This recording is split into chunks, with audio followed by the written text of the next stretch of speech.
I learned my adoptive parents hadn't picked me out of love. They selected me to be a free caretaker for their disabled son. Today, I am finally walking away. Can you imagine discovering your entire childhood was a sham? That the people you called mom and dad didn't adopt you out of love, but out of pure, calculated need? I found the cold, hard proof of that betrayal, and it hit me like a freight train. My whole world, everything I thought I knew, shattered in an instant. It started innocently enough. I was looking for my birth certificate to renew my passport. A boring, bureaucratic errand, right?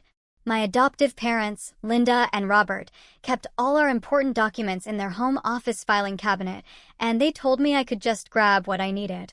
But then I saw it, a folder labeled Adoption Planning 2006 to 2008. Wait, what? I was adopted in 2009. That tiny detail, that small discrepancy, sent a shiver down my spine. My curiosity, or maybe it was an instinct I didn't yet understand, pushed me to open it. Inside were emails. So many emails, printed out.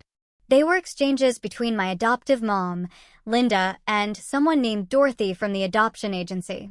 I picked up the first one, my heart starting to pound. And what I read next, it practically knocked the wind out of me. Linda, my mom, wrote, "We need a girl between 3 to 5 years old. Old enough to follow instructions, but young enough to adapt to our family structure.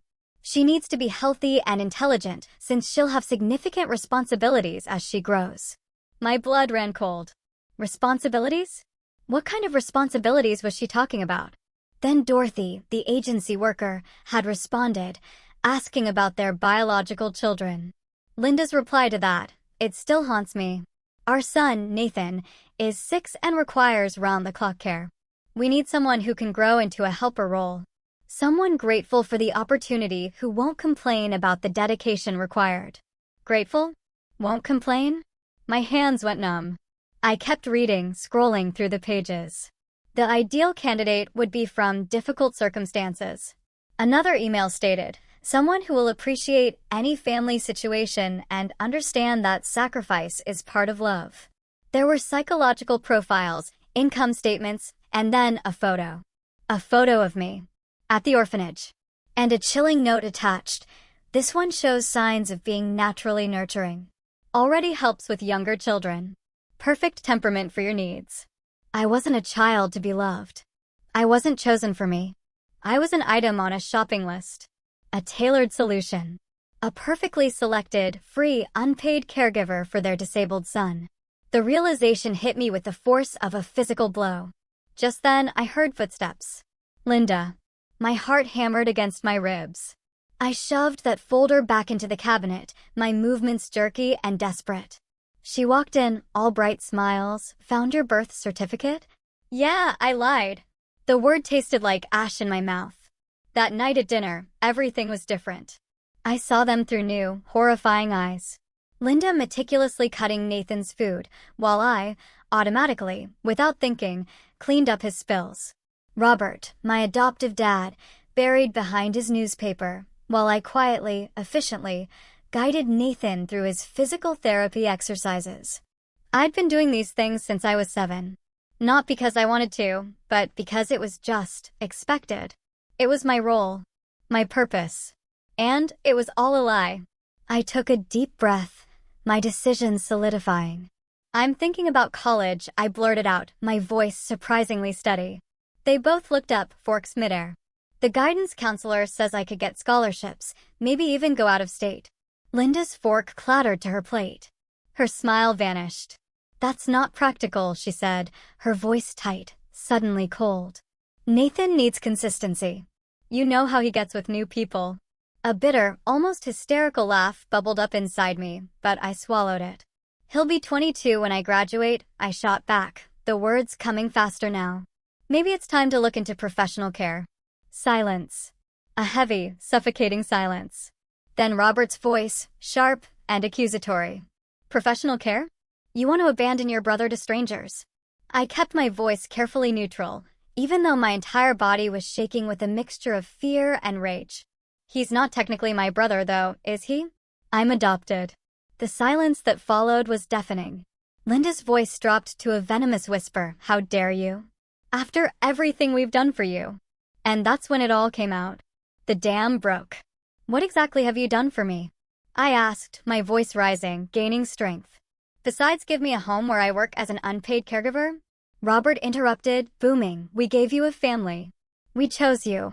My control snapped. You chose me, I spat, the words dripping with contempt, to be Nathan's keeper. I found the folder. The emails with Dorothy. All about needing a grateful orphan who wouldn't complain about sacrifice. Linda's face went absolutely white, draining of all color. You went through private documents. I couldn't stop, the years of unspoken resentment boiling over. They're about me. I screamed, tears finally streaming down my face. Emails discussing me like I was ordering a service dog for Nathan. Did you ever actually want a daughter, or just free healthcare? Linda's eyes blazed with a fierce, possessive anger. Nathan is your brother. We are your parents. Biology doesn't matter. Oh, it mattered enough that you kept him, I retorted, my voice hoarse with emotion, but you shopped for me. It mattered enough that he gets therapy and specialists while I get told to be grateful. When was the last time you came to any of my school events? Her automatic reply, a practiced line, someone has to stay with Nathan. Exactly, I said, the irony searing. And that someone is always me. Since I was 7 years old. Robert stood up, his face red with fury. You're being selfish. We saved you from that orphanage. You could have aged out of foster care, but instead, you got a loving home. A loving home? My voice cracked, raw with pain. A loving home where I missed every field trip to watch Nathan? Where I couldn't join clubs because he needed me after school? Where you told my teachers I was naturally mature, when really you just needed me to grow up fast to help with his care?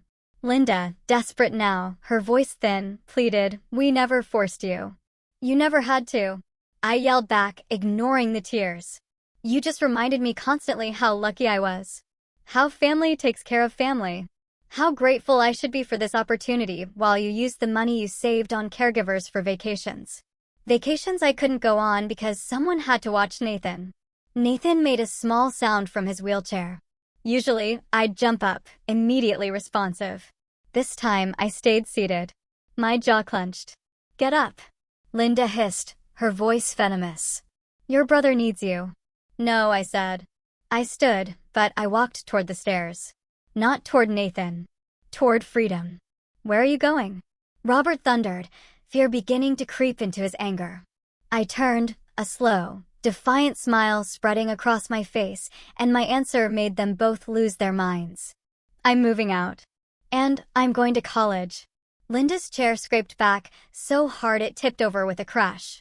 She jumped up, screaming that I was the most ungrateful, selfish person she'd ever known. Robert slammed his newspaper down, yelling about me abandoning Nathan, leaving him when he needed me most. I ignored them, walking toward the stairs, toward my escape. Linda followed me, shouting about every single thing they'd supposedly sacrificed for me. I reached my room, stepped inside, and as she tried to push through, I slammed the door shut, flipping the lock with a satisfying click. Her fist hit the wood immediately, a frantic, angry thud. I leaned against the door, my body trembling, my hands shaking so bad I could barely unlock my phone screen. I found Aurora's number, my school counselor, and pressed call. Even at 8 o'clock at night, she answered on the third ring. The second I heard her voice, a wave of relief washed over me, and I started sobbing, the whole story spilling out in broken, breathless pieces. The folder, the emails, Dorothy, being chosen as free help. Aurora just listened, not interrupting, just letting me get it all out.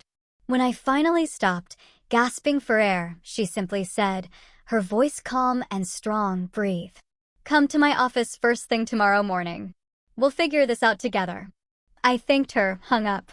Linda was still pounding on my door, demanding I come out right now and apologize for being so dramatic. I ignored her. I didn't own a real suitcase. I'd never gone anywhere that needed one. So I grabbed 2 garbage bags from under my bathroom sink, stuffing clothes inside. Shirts, jeans, underwear, my old school hoodie. Linda kept pounding, yelling. Robert joined her after a few minutes, his voice booming through the door, threatening to cut off my phone and take away my car. I walked to the door, but didn't open it. The car's registered in my name, I said through the wood, my voice surprisingly steady. I paid for it with money from my part-time job at the grocery store. You can check the DMV records if you want. Silence. Total, absolute silence from the other side. I heard their footsteps retreat down the stairs. I went back to packing. 2 garbage bags. That was everything I owned. I sat on my bed, pulled up Lex's name in my texts. Lexi, my best friend. My adoptive parents only wanted me as free help for their disabled son. I found proof. They're losing it. Can I crash at your place tonight? She responded in under a minute. OMG, yes. Come now. My mom is already making up the guest room. I told her I'd be there soon and put my phone in my pocket. It was 9:30 p.m.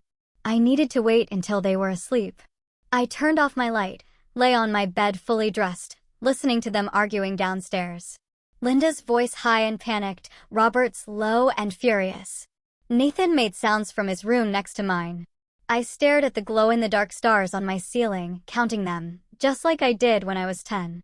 At 11:45 p.m., I stood up. The house was finally quiet. I eased my window open, as slow and silent as possible. The screen popped out easily. I'd done this before, sneaking out with friends. I dropped my bags to the grass below, soft thuds. I climbed out feet first, hung from the sill, and let go. My knees bent to absorb the impact. I grabbed both bags and walked quickly down the driveway. The street was empty, dark. 3 blocks felt like 3 miles with garbage bags cutting into my palms. Then, at the corner, Lexi's mom's car. Engine running. Lexi jumped out, grabbed one of my bags, and hugged me hard. Her mom got out too, opened the trunk. We loaded everything in. Nobody said a word. I got in the back seat, Lexi beside me. Her mom drove us across town. I looked back once, but our street was already gone. Linda never even noticed I'd left. I woke up in Lex's guest room, sun streaming through unfamiliar curtains. Lexi knocked, came in with toast and orange juice. Her mom, bless her heart, had already called work and taken the day off to help me. After breakfast, she drove us to school. Aurora, my counselor, was waiting in her office, door open. She hugged me, sat me down, and explained she'd already made some calls that morning. She had a friend, Mia Bergman, a college counselor specializing in students from bad home situations. Mia had agreed to squeeze me in for an emergency appointment that afternoon. Aurora wrote down the address, handed it to me. This is going to work out, she said. I wanted so desperately to believe her. Lexi and I spent the morning in the library, trying to focus on homework, but my mind was a whirlwind of emotions. At 2:30, Lex's mom picked us up, driving me to Mia's office downtown. It was an old brick building with a small sign by the door. Mia met us in the lobby. She had gray hair pulled back, kind eyes behind wire glasses. Her office was on the 2nd floor, a comfortable chair waiting for me. Tell me everything, she said softly. I explained it all again. The adoption. The emails. Nathan. Being raised as free help, missing out on normal kid stuff. She listened intently, taking notes. When I finished, she asked about my grades, my test scores. I have a 3.8 GPA and scored in the 90th percentile on my SATs, I told her. She looked at me serious. You're exactly the kind of student colleges want. She explained I could file as an independent student because of my circumstances, meaning Linda and Robert's income wouldn't count against my financial aid. I qualified for significant aid, even emergency housing grants. She pulled up a list of schools with rolling admissions that could still accept me for the spring semester, printed it out, and handed it to me. 5 schools. All with good programs. We'll start applications this week, she said. For the first time in years, I felt it. Hope. The next day, Lex's mom offered to take me back to the house to get my important documents. We waited until Linda and Robert left for Nathan's physical therapy appointment. At 2:15, we pulled into the driveway. My key clicked in the lock. The house felt different now, smaller, colder, less like a home, and more like a prison I'd just escaped. We went straight to the office. I opened the filing cabinet and found the folder with my birth certificate. I grabbed my social security card from the next folder. My school records were in a binder on the bottom shelf. I took the whole thing.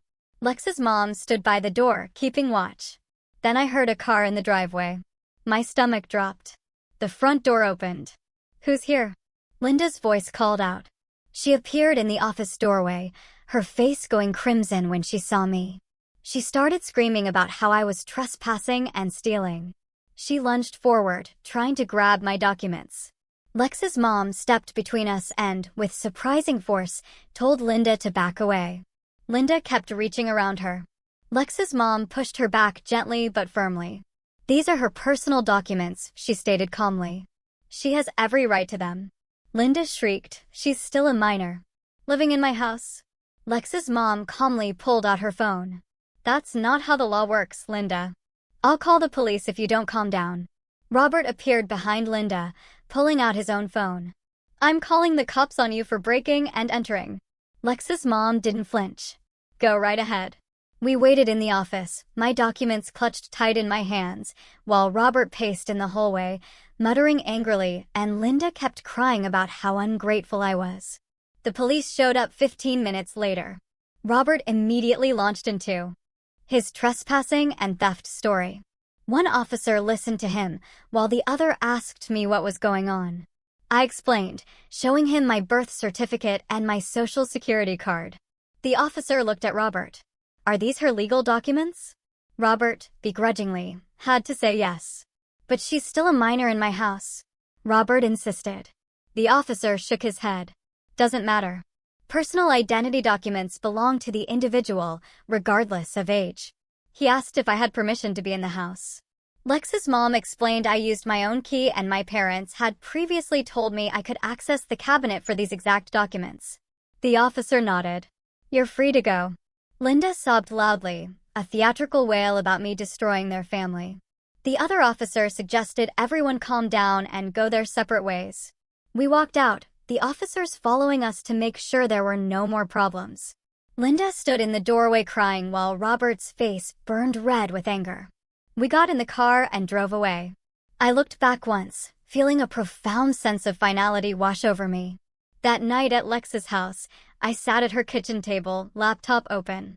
Mia called on video chat at 8 o'clock, and we started filling out college applications. 5 schools with rolling admissions. Mia walked me through every step, the Common App sections, the essay prompts, the financial aid forms. Lexi sat next to me, helping me brainstorm essay topics. Write about overcoming challenges, Mia advised, but focus on your strength, your determination, not just the sad parts. We worked until midnight, filling out forms and writing drafts. Mia said she'd review everything tomorrow, and we'd submit by the end of the week. I felt utterly exhausted, yes, but also more hopeful than I'd ever been in my entire life. My phone started buzzing constantly the next morning. Linda. 37 text messages overnight. The first few said she loved me and wanted me to come home. Then they got mean, saying I was selfish and ungrateful. Then back to guilt trips about how much Nathan missed me and needed me. Then threats about cutting me off completely and making sure I had nothing. I read through all of them, feeling sick to my stomach. Lex's mom saw my face and asked what was wrong. I showed her the messages. "Screenshot every single one," she said firmly. "Save them somewhere safe. You never know when you might need evidence of harassment." I spent 20 minutes doing exactly that, taking screenshots and uploading them to a cloud drive account I created just for this. Aurora called me into her office again at the school. She'd set up a meeting with Mrs. Jackson, the financial aid officer, for that afternoon. Mrs. Jackson listened carefully, taking notes. She confirmed what Mia had said. I could file as an independent student because of my circumstances. That meant Linda and Robert's income wouldn't count against my financial aid eligibility, which would make a huge difference in how much aid I could get. She gave me forms to fill out and promised to help me through the whole process. She even mentioned emergency housing grants for students in crisis situations. I left her office feeling like maybe, just maybe, this truly could work. 3 days later, I was doing homework in Lex's room when her mom called up the stairs. "Someone's here to see you." My stomach dropped, thinking it was Linda or Robert. I went downstairs and found a man I'd only met a few times standing in the living room, Hank Stevenson, Linda's older brother. He said he'd heard what happened and wanted to talk. I didn't trust him, but Lex's mom suggested we meet somewhere public. I agreed to meet him at the coffee shop downtown in an hour. Lexi came with me for safety. We sat at a corner table, and Hank bought us both drinks. He looked uncomfortable and incredibly sad. Hank said Linda had called him crying about me leaving, but he'd pushed her for the full story. She tried to make it sound like I was being dramatic, but he'd kept pushing until she admitted about the adoption emails. He said he'd always thought something felt off about my adoption, but he'd never questioned it directly. Now, he felt sick knowing the truth. What Linda and Robert did was disgusting and wrong, he told me, his voice heavy with disappointment. You deserve a real family that actually loves you, not people who used you as free help. He asked if there was anything he could do. I mentioned the college applications, and he immediately offered to pay all the application fees. He wrote me a check for $500 right there and told me to use whatever I needed. He also gave me his phone number. Just because Linda's my sister doesn't mean I support what she's done, he said. It was the first true validation I'd ever felt from a family member. 2 weeks later, the envelope arrived. I was sitting in Aurora's office, my hands shaking as I tore it open. The letter started with congratulations. I'd been accepted to my first choice school. Full scholarship covering tuition. Housing grant approved. Meal plan included. Spring semester start date in January. I read it 3 times, just to make sure it was real. Then the tears came, not of sadness, but pure, overwhelming relief and joy. Aurora hugged me, her eyes bright. I knew you could do it, she said. This is just the beginning of your real life. I called Mia, and she screamed with excitement, saying 3 more schools would probably accept me too, but this one was perfect. I sat in Aurora's office for an hour, just holding that letter, finally able to breathe freely. Linda found out about my acceptance, of course, from someone she knew who worked at the school. That night, she called me, screaming that I was destroying Nathan's life by abandoning him. She said he cried every day asking for me. She called me selfish and cruel and said she regretted ever adopting me. I listened for about 30 seconds, my heart hardening, then I hung up on her. I blocked her number immediately. Then I blocked Robert's number too. Then I went through my social media and blocked both of them everywhere. Lex's mom was right. I didn't owe them access to me ever again. Robert tried a different approach a few days later. He sent me a long email with the subject line, "Please read." I opened it and saw 3 paragraphs about how they'd saved me from the orphanage and given me opportunities one never would have had otherwise. He said I owed them something for that. He claimed walking away without gratitude showed a lack of character. He said I'd regret this decision when I was older and realized how much they'd sacrificed for me. I read the whole thing once, then deleted it without responding. I didn't owe him an explanation. I didn't owe him a debate. Mia called me the following week and said her husband, Richard, wanted to talk to me. Richard Bergman was a social worker who specialized in family services. We met at a diner near campus. Richard was kind and straightforward. He said Mia had told him my story, and he wanted me to understand something important. What Linda and Robert did, he explained, his voice serious, was exploitation, even if it was technically legal. They used the adoption system to acquire unpaid labor by selecting a child specifically for caregiving duties. This happens more than people realize, and it's a form of abuse. He said I had every right to leave and build my own life. He also said the guilt I felt about Nathan was normal, but misplaced because his care was never my responsibility. We talked for over an hour, and I left feeling validated in a way I'd never felt before. Richard met with me again 3 days later at the same diner.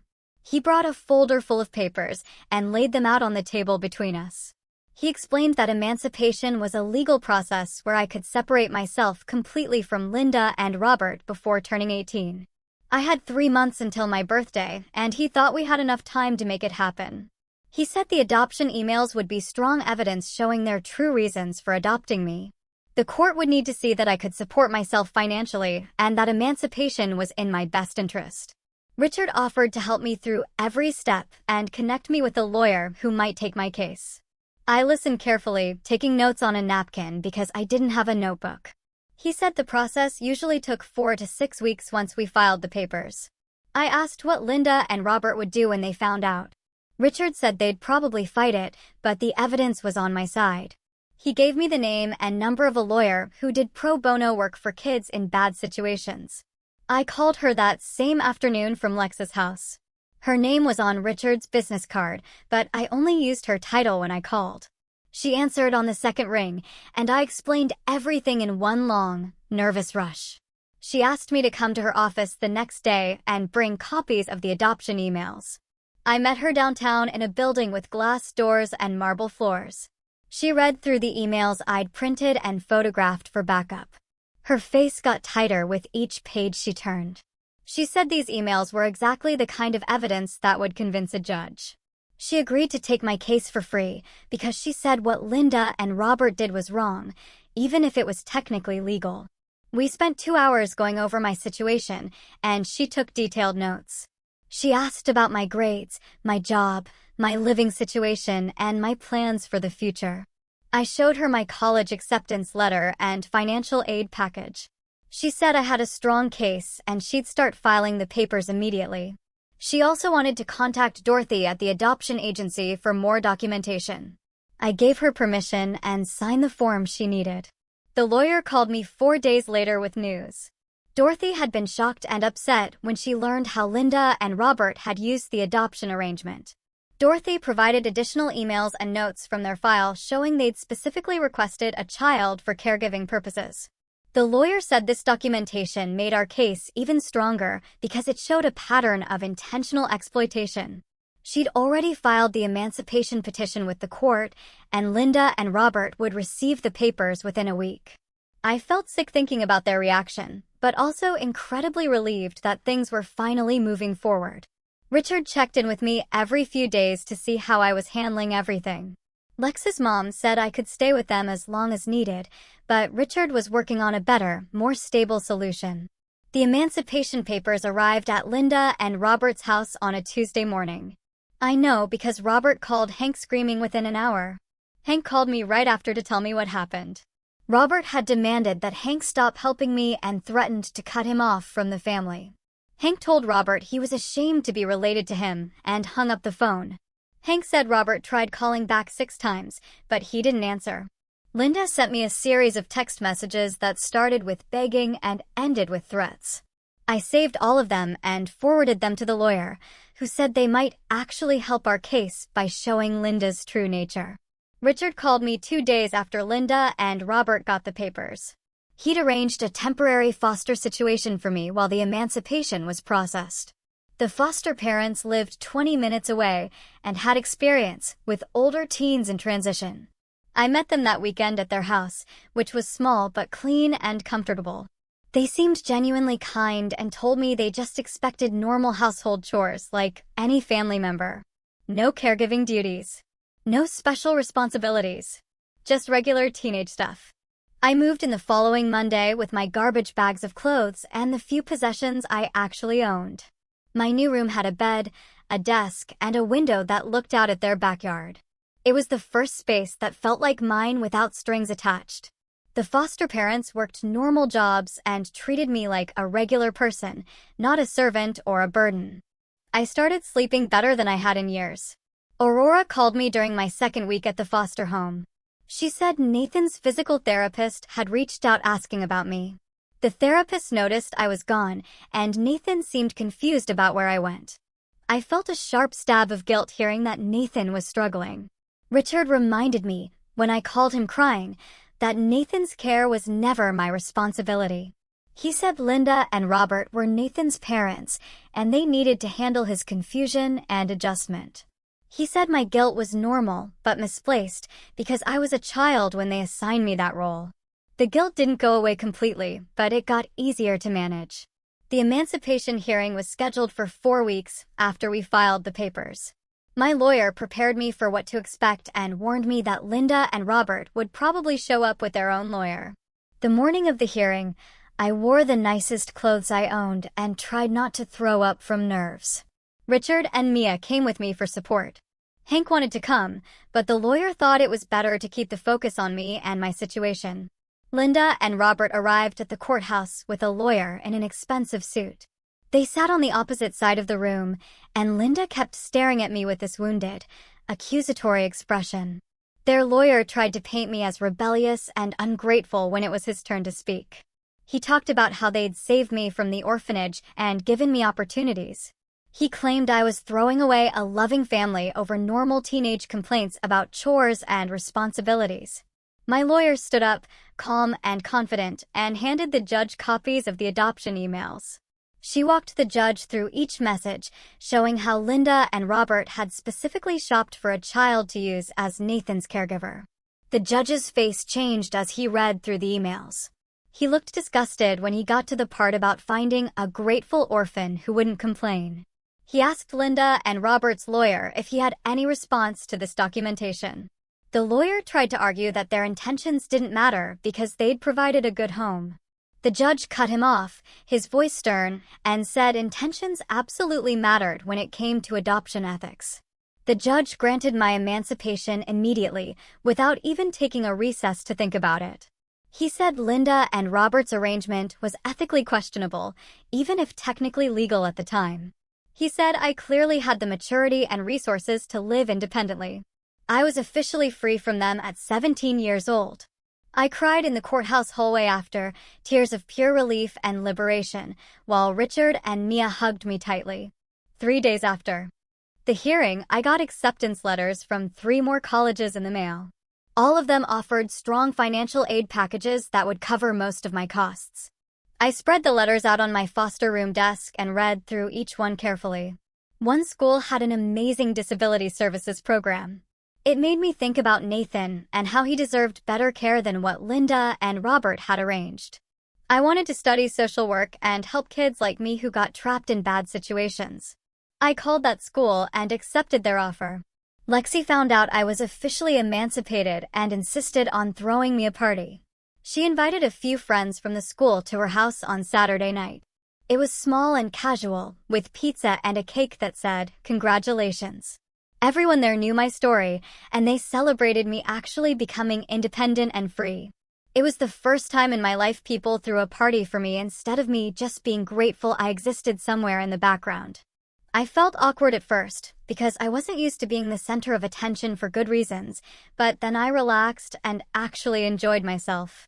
Lexi gave a little speech about how proud she was of me for standing up for myself. Everyone clapped, and I realized I had real friends now who cared about me as a person. The party wasn't fancy or elaborate, but it meant everything because these people showed up just to celebrate me choosing myself for once. 2 weeks after the party, I was in my foster room doing homework when Mia called to say Linda was in the building lobby asking to see me. My foster parents said it was my choice whether to go down or not. I went downstairs and found Linda sitting in one of the waiting area chairs, looking smaller than I remembered. She stood up when she saw me, her eyes red from crying. She started talking about how Nathan asked for me every day and how he didn't understand why I left. She said the professional caregivers they hired didn't know his routines like I did, and he was having more bad days than good ones. She begged me to come back, just until they could find someone Nathan trusted as much as he trusted me. I looked at her, standing there, expecting me to feel guilty enough to give in, like I always had before. But I felt nothing. "Hire the professional care you should have gotten years ago," I told her, my voice calm but firm. Then I turned and walked back to the elevator. She called after me, her voice cracking, but I pressed the button and didn't turn around. When the doors closed, I could hear her crying in the lobby, but I didn't feel bad about it. Not anymore. 3 days later, my lawyer called to say Robert had sent a formal letter through their attorney. The letter offered me $10,000 to come back and help with Nathan until they found a suitable replacement caregiver. Their lawyer had written it very carefully to make it sound like a reasonable business arrangement instead of what it really was. My lawyer read the whole thing to me over the phone, and I could hear the disgust in her voice. She said I didn't have to respond at all, and that silence was often the best response to manipulation attempts. I thanked her and hung up without giving Robert's offer another thought. The money didn't matter. No amount of cash could make up for the childhood they took from me. That weekend, Hank picked me up early Saturday morning in his truck. He said we were going shopping for my dorm room and that he wanted to make sure I had everything I needed. We drove to 3 different stores, and he let me pick out whatever I wanted without checking price tags or telling me something was too expensive. I got a small desk lamp, new sheets that I actually liked, storage boxes for my closet, and a bulletin board for my wall. At the last store, I saw a small coffee maker and hesitated because it seemed too expensive, but Hank just grabbed it and put it in the cart. Every college student needs their own coffee maker for late-night study sessions, he said with a wink. On the drive back, he apologized for not noticing what was happening sooner. He said he knew Linda could be controlling, but he never realized she had planned my entire adoption around Nathan's care needs. It wasn't your fault, I told him. I'm just glad you believed me and helped me get out. The following Tuesday, I had my first appointment with a therapist who worked specifically with adopted kids who had trauma. Richard had recommended her and helped me set up the appointment through my insurance. Her office was small and comfortable with soft chairs and plants everywhere. She asked me to tell her my story from the beginning, so I explained about finding the emails and realizing why Linda and Robert really adopted me. She listened without interrupting and took notes on a yellow legal pad. When I finished, she said something that made me feel better than anything else anyone had said. She told me that feeling guilty about leaving Nathan didn't mean I made the wrong choice. She explained that guilt was a normal response when you care about someone, but that my guilt was used to manipulate me into staying in a harmful situation. She said learning to separate real guilt from manipulated guilt would be an important part of my healing process. It was like a light switch flipped in my brain. 2 weeks after that, Aurora called me into her office with a huge smile on her face. She said she had nominated me for a scholarship specifically for students overcoming adversity and that I needed to write an essay about my experience. The scholarship was worth $5,000 and could be used for books and school expenses. I spent 3 days working on that essay, pouring my heart into every word. I described finding the adoption emails and realizing I was chosen to be Nathan's caregiver instead of being chosen as a daughter.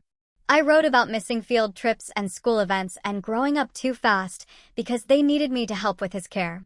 I explained how I finally stood up for myself and chose to build my own life. 3 weeks later, Aurora called me back to her office and told me I won. She handed me the acceptance letter, and I actually cried right there in her office because it felt like proof that my story mattered and that people understood why I had to leave. A few days after winning the scholarship, I got an email from Dorothy at the adoption agency. She said she heard about my situation from the lawyer during the emancipation process and wanted to reach out personally. Her email was long, and she apologized multiple times for not recognizing the warning signs in Linda and Robert's initial requests. She explained that at the time she thought they were just being practical about their family situation. But looking back, she could see how they were specifically shopping for a child to fill a caregiver role. She said the agency had changed their screening process because of my case, and now they watch much more carefully for families who might be seeking children for the wrong reasons. She said she was sorry she didn't protect me better and that she hoped I could find peace in my new life. I wrote back thanking her for the apology and telling her I was glad something good came from my situation if it helped protect other kids. I graduated high school 2 months early by taking extra credits through an online program. The ceremony was small and held in the school library instead of the big auditorium they used for regular graduation. Linda and Robert didn't come, even though the school sent them an invitation. I didn't expect them to show up, and I wasn't disappointed when they didn't. Hank came with his wife and kids, and they sat in the front row, cheering when I walked across to get my diploma. Lexi and her whole family came too, and they brought flowers and a card. Aurora was there representing the school, and she gave me a huge hug after the ceremony. Richard and Mia came and took photos of me in my cap and gown. It was the first graduation ceremony I ever had where people actually came to celebrate me instead of me being stuck at home watching Nathan while Linda and Robert attended his events. The week before I was supposed to leave for college, a letter arrived at my foster home with Nathan's name in the return address. I opened it carefully and recognized immediately that someone had helped him write it because the handwriting was too neat and steady to be his. The letter said he missed me and didn't understand why I left, but he hoped I was happy wherever I was. He said the new caregivers were nice, but they didn't know how he liked things done. He wrote that he loved me and would always think of me as his sister, even if I didn't want to be part of the family anymore.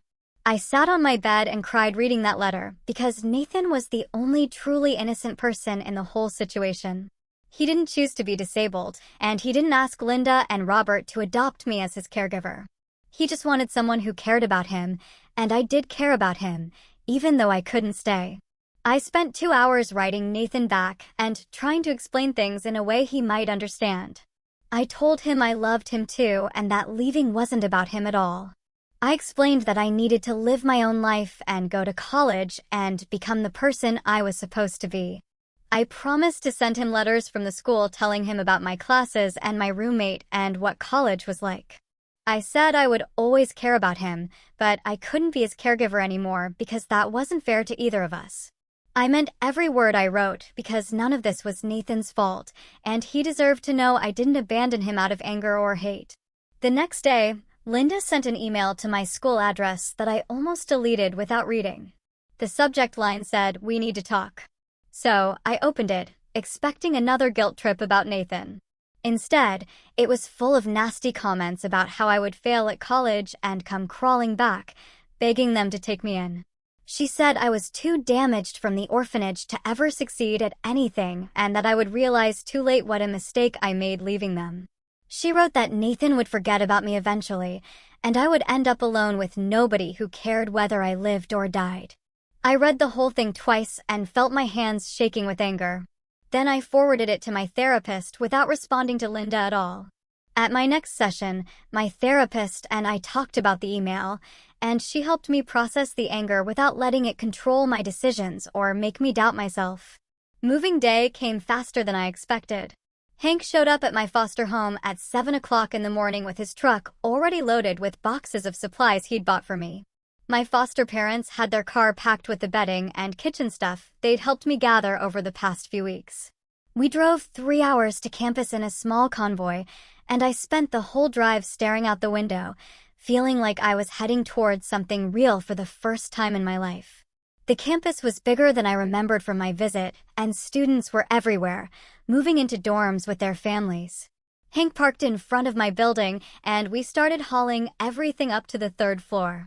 My room was tiny, with 2 beds, 2 desks, and 2 dressers, all crammed into a space that felt smaller than Nathan's bedroom back at Linda and Robert's house. My foster parents hung curtains while Hank assembled a small bookshelf he brought. They worked together, making the space feel like it belonged to me, and nobody asked me to be grateful or reminded me how lucky I was. When we finished setting everything up, Hank handed me an envelope with $500 in cash for emergencies, and my foster mom hugged me so tight I thought she might not let go. They left around dinner time, and I sat alone in my new room feeling strange and free, and a little bit scared about what came next. My roommate showed up 2 hours later, dragging a huge suitcase and 3 boxes stacked on a dolly.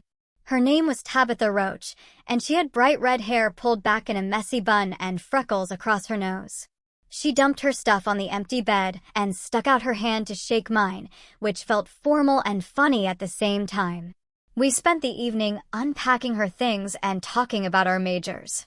When I told her I was studying social work, she got really excited and said that was her major, too. She wanted to work with kids in foster care because she'd been in the system herself from age 12 to 18. I told her my whole story about the adoption and the emails and leaving Linda and Robert. Tabitha listened without interrupting, and when I finished, she said she understood completely because her foster parents had used her for the monthly checks and never actually cared about her as a person. We stayed up until 2 o'clock in the morning talking about our plans to help vulnerable kids and make sure what happened to us didn't happen to other children. By the time we finally went to sleep, I realized I'd made my first real friend who knew everything about my past and didn't judge me for any of it. The next morning, I met with my academic advisor in her office on the 2nd floor of the Student Services building. She had my files spread out on her desk and spent an hour helping me plan my course schedule for the next 4 years. She mapped out which classes I needed for my social work degree and which ones would prepare me best for graduate school. We picked courses in child development and family systems and trauma counseling. For the first time in my life, I was planning a future based on what I wanted to learn and who I wanted to become, instead of what someone else needed from me. The advisor asked about my goals, and I told her I wanted to work in adoption services, making sure kids didn't get placed in situations like mine. She wrote everything down and said my personal experience would make me an incredible advocate for children who couldn't speak for themselves. When I left her office, I had a clear path forward and a schedule that belonged entirely to me. Classes started 3 days later, and I walked into my first lecture hall feeling nervous and excited at the same time. The room was huge with stadium seating and at least 100 other students. My professor was a woman in her 50s who'd worked in child protective services for 20 years before becoming a teacher. She talked about the class with so much passion that I found myself taking notes as fast as I could write. My other professors were just as encouraging. And by the end of the first week, I realized something important. I was actually smart when I wasn't exhausted from taking care of Nathan all the time. My brain worked better when I got enough sleep and didn't have to spend every evening doing physical therapy exercises and feeding someone else dinner. I participated in class discussions and asked questions and felt my confidence growing with each day that passed. The campus had an organization for students from difficult family backgrounds that met every Thursday night in the student union. I found out about it from a flyer on the bulletin board outside my dorm and decided to go to the first meeting, even though I felt weird about sharing my story with strangers. There were about 15 students sitting in a circle when I arrived, and they all introduced themselves by first name only. Some had been in foster care, and some had abusive parents, and some had been homeless before getting into college. When it was my turn, I told them about being adopted as free labor for Nathan and how I'd found the emails and left. Nobody looked shocked or disgusted. Instead, they nodded like they understood completely, because they'd all been through their own versions of family problems. Sharing my story with people who got it made me feel less alone and more sure that I'd made the right choice leaving Linda and Robert. We met every week after that, and slowly I started to feel like I belonged somewhere for real. Midterms came in October, and I studied harder than I'd ever studied for anything in my life. I spent hours in the library reviewing notes and reading textbooks and meeting with study groups. When I got my grades back, I had straight A's across all 5 of my classes. I sat in my dorm room staring at the grade reports on my laptop screen and started crying. Tabitha asked what was wrong, and I told her these were the first grades anyone had ever cared about besides me. Linda and Robert never came to parent-teacher conferences or asked about my homework or celebrated when I did well. They only cared that I was available to watch Nathan and help with his care. I called Hank and told him about my grades through happy tears. And he said he was proud of me and he'd known all along I was smart enough to succeed at anything I wanted. He sent me flowers the next day with a card that said, "Keep going." And I put them on my desk where I could see them while I studied. Linda tried to contact me in early November through my college email address. The message was long and full of guilt trips about how Nathan missed me and how I was being selfish by not at least visiting. She said I owed them something after all they'd done for me and that running away to college didn't erase my responsibilities to family.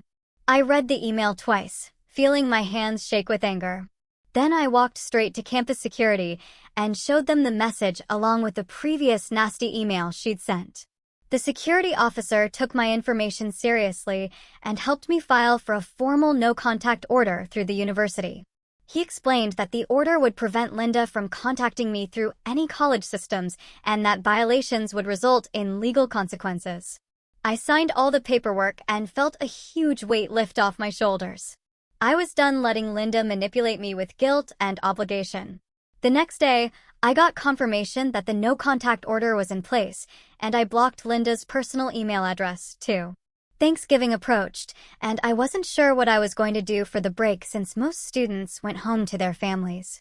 Hank called and invited me to spend the holiday with his wife and kids at their house 2 hours from campus. He picked me up the Wednesday before Thanksgiving and drove me to his place, which was a big house in the suburbs with a huge yard. His wife welcomed me at the door with a hug, and his 3 kids were excited to meet me. They'd set up a guest room just for me with fresh sheets and towels and a basket of snacks on the dresser. On Thanksgiving Day, I helped in the kitchen, but nobody expected me to do everything or treated me like hired help. Hank's wife asked if I wanted to help or if I'd rather relax and watch the parade on TV. During dinner, I sat at the table as a guest, and people asked me about college and my classes and my plans for the future. Nobody mentioned Nathan or Linda or made me feel guilty for leaving. It was my first holiday where I wasn't a servant, and I realized this was what family was supposed to feel like. I got a work-study position in the Campus Disability Services office when I came back from Thanksgiving break. The job involved helping students with disabilities get accommodations for their classes and access to campus resources. I worked with students who had physical disabilities and learning disabilities and mental health conditions. At first, I worried that working around disability would remind me too much of Nathan and make me angry. Instead, it helped me separate Nathan from my feelings about Linda and Robert. These students were getting the support they needed and deserved, and nobody was using them or expecting family members to sacrifice everything for their care. I realized Nathan wasn't the problem and never had been. The problem was Linda and Robert choosing to adopt me as unpaid labor instead of getting him proper professional care. Working in the Disability Services office made me want to help people with disabilities even more, because everyone deserved support and nobody deserved to be used. Dorothy from the adoption agency contacted me in December through an email to my personal address that I'd given her permission to use. She said the agency wanted to feature my story anonymously in their training materials to help prevent similar situations from happening to other kids. They were revising their screening procedures and wanted to use real examples of what could go wrong when adoptive parents had ulterior motives. I agreed immediately because if my story could help even one kid avoid what happened to me, then sharing it was worth any discomfort. Dorothy sent me the draft of the training module, and I read through it carefully, making sure all the details were accurate. Seeing my experience laid out as a cautionary tale felt strange, but also important. The agency was taking responsibility for missing the warning signs in Linda and Robert's application and using my case to train their workers better.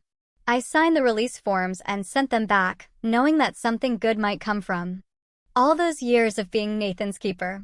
Christmas break came, and I bought a card for Nathan at the campus bookstore. I picked one with a simple winter scene and wrote a short message inside telling him I was doing well at school and hoped he was happy. I included a photo Tabitha took of me standing in front of the main campus building with snow falling behind me. I addressed the envelope to Nathan at the house and mailed it from the post office near my dorm. 2 weeks later, Hank called and told me Nathan got the card and kept looking at the photo over and over.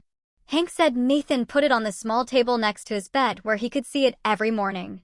I felt good knowing Nathan, and I could have some kind of connection that didn't involve me taking care of him or giving up my life. This was a relationship I could choose on my own terms. Spring semester started in January, and I met with my advisor during the first week of classes. I told her I wanted to declare my major officially as social work, with a special focus on adoption rules and how to protect kids. She looked over my first semester grades and the essay I wrote about my experience for the scholarship. She said my personal story would make me a really good person to help other kids going through hard situations with adoption. I signed the papers right there in her office and walked out feeling like I'd made the first big decision about my future that was completely mine. Nobody told me what to study or pushed me towards something that would help them. I chose social work because I wanted to stop what happened to me from happening to other kids. My psychology class that semester had a guy named Beckett Salter who sat 2 rows behind me. He started talking to me after class one day about the assignment, and we ended up getting coffee at the student center. We kept meeting up to study together, and after a few weeks he asked if I wanted to go see a movie off campus. I said yes, even though I felt nervous because I'd never really dated anyone before. Linda and Robert never let me go out with friends in high school because I always had to be home for Nathan. Beckett was easy to talk to, and he asked me questions about my classes and my interests like he actually cared about the answers. He didn't expect me to do anything for him or take care of him. When I told him about my situation with Linda and Robert, he listened without judging and said I was brave for leaving. Dating him felt different from anything I'd experienced before because he valued me for who I was as a person. Hank called me in February with news about Nathan's care situation. He said Linda and Robert spent months trying to get family members to help watch Nathan for free, but everyone kept saying no. Finally, they had to hire professional people to come to the house and help Nathan with his daily needs and therapy. Hank said Linda called him crying about how much the caregivers cost and how they never realized it would be so expensive. I felt bad for Nathan because he deserved good care, but I didn't feel sorry for Linda and Robert at all. They could have hired professionals years ago instead of using me as free labor. They chose to save money by making me sacrifice my childhood. And now they were dealing with the real cost of their decision. In March, I found an opening for a summer job with a group that helps adopted kids and makes sure they have rights and protection. I spent a whole weekend writing an essay about why I wanted the position and included details about my own adoption and what I learned from it. I sent in my application on a Monday and got an email back on Wednesday offering me the job. The person who reviewed my application said my essay was exactly what they needed, and they were excited to have someone who understood the issues from personal experience. I accepted immediately and felt proud that my story could actually help other kids instead of just being something painful that happened to me. My therapy appointments continued every other week. And in April, my therapist told me I'd made really big progress with learning to set limits and stand up for myself. She said, when I first started coming to see her, I felt guilty about every choice I made and constantly worried about whether I was being selfish. Now I could make decisions based on what I wanted and needed without that heavy guilt sitting on my chest. I realized she was right because I barely thought about Linda and Robert anymore except when Hank called with updates. I didn't feel bad about being at college or dating Beckett or planning my future. Choosing myself felt normal now instead of wrong. The end of the school year arrived in May, and I'd kept my grades at straight A's through both semesters. I made real friends beyond just Tabitha, including people from my social work classes and the campus group for students from difficult families. Beckett and I were still together, and he'd already asked if I wanted to keep dating over the summer, even though he'd be back at his parents' house 2 hours away. I looked at how my life had changed in less than a year and couldn't believe how much better everything was. I was doing well in school. I had people who cared about me. I was in a healthy relationship, and I was planning a career I actually wanted.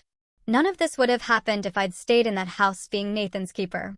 Hank called again in late May and told me Linda and Robert were having money problems now that they were paying for Nathan's professional care. He said they'd been using the money they saved by not hiring caregivers for other things like vacations and a new car, and now their budget was really tight. They'd asked Hank for a loan, but he refused and told them they should have planned better. I felt sympathy for Nathan because he didn't ask for any of this and deserved good care no matter what. But I felt nothing for Linda and Robert struggling with the consequences of their choices. They used me for 16 years to avoid paying for proper help, and I was completely okay with not feeling bad about their situation.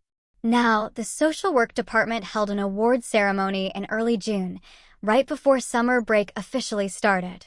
My advisor told me I'd been selected to receive the Outstanding First-Year Student Award based on my grades and my commitment to helping vulnerable kids. I wore a nice dress Hank bought me and sat in the audience with Tabitha and Beckett until they called my name. I walked up on stage and accepted the award while people clapped. The department chair asked me to say a few words, so I thanked my advisor and my therapist and Hank and everyone who helped me get to college and build a new life. I talked about wanting to help adopted kids and make sure they had protection and support. I didn't mention Linda or Robert once during my speech, and it felt powerful to accept an award for my achievements without giving them any credit for who I'd become. Summer started, and I moved my stuff into storage at Tabitha's parents' house since the dorms closed. The organization where I'd be working set me up in a small apartment with 2 other summer workers for the 3 months of the program. My first day, I met my boss, who told me my job would be researching adoption cases and helping write reports about kids' rights and safety. She said, "My understanding of what adopted kids go through and my passion for protecting them were exactly what vulnerable children needed in their corner."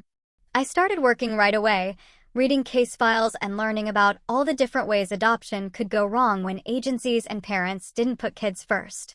Every file I read made me more determined to use my experience to help change things for other kids who might end up in situations like mine.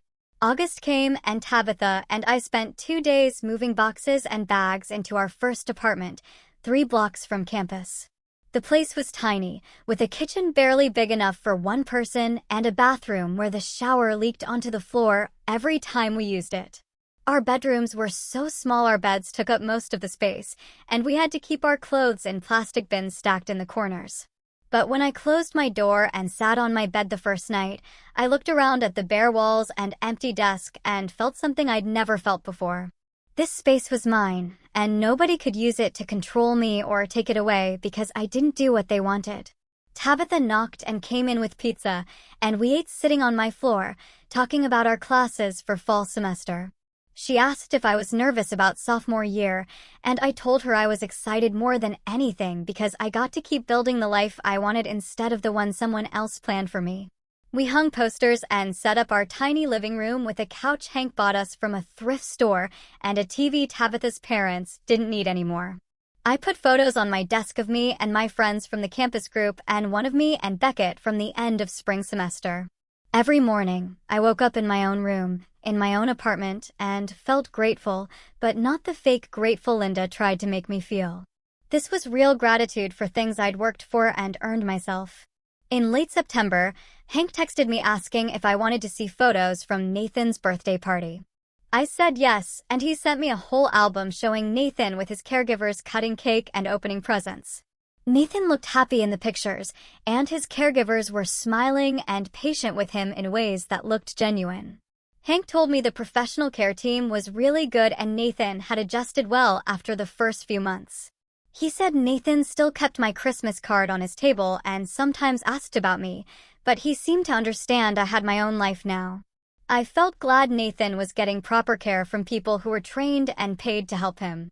He deserved that, and it wasn't fair that Linda and Robert made him depend on me for so long when I was just a kid myself. I looked at the photos for a while and felt relieved more than anything. Nathan was okay, and I was okay, and we could both have good lives separately. Classes started getting harder as sophomore year went on, but I kept my grades up and added more responsibility at my work-study job. Beckett and I were still together, and he'd started talking about maybe moving in together junior year if we were both ready. Tabitha became my best friend, and we spent hours talking about our social work classes and the kids we wanted to help someday. I had study groups and campus activities and a whole routine that belonged to me. Sometimes I thought about the past year and couldn't believe how different everything was. I had real friends who liked me for who I was and not what I could do for them. I had a boyfriend who respected my time and my goals. I had professors who believed in me and a career path I chose myself. I had an apartment and independence and a future I was actually excited about instead of dreading.